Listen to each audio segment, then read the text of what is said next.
माँ अपने 2 बच्चों के साथ एक समय की बात है। एक छोटे से गांव में एक माँ अपने 2 बच्चों के साथ रहती थी। वह माँ अपने बच्चों के लिए सब कुछ करने को तैयार थी।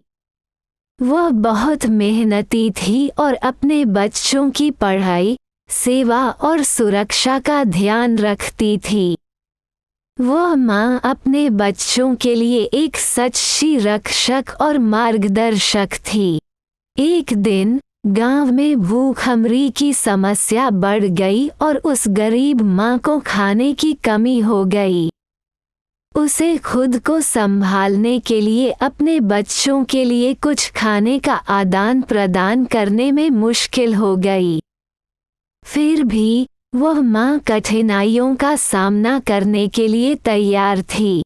माँ ने अपने बच्चों को समझाया कि अभी उनके पास कम खाना है, लेकिन वह दिन दूर नहीं जब उन्हें खाना मिलेगा। वह अपने बच्चों को साथ लेकर खेत में काम करने गई, जहाँ उन्हें थोड़ी रोटियां मिलीं।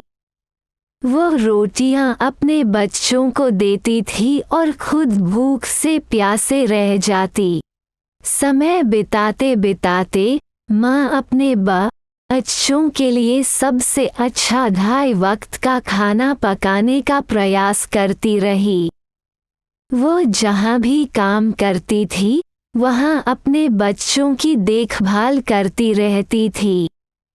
उसने अपने बच्चों को शिक्षा देने के लिए अपनी मेहनत कभी नहीं रोकी। उसके बच्चों की पढ़ाई में सफलता मिलने पर उसने एक दिन अपने बच्चों को उनके पसंदीदा खाने का तोहफा दिया। वह खुशी से नाच उठे और अपनी माँ के प्रति आभार व्यक्त किया। इस कहानी से हमें ये सीख मिलती है कि माता पिता का प्यार और समर्पण असाधारण होता है।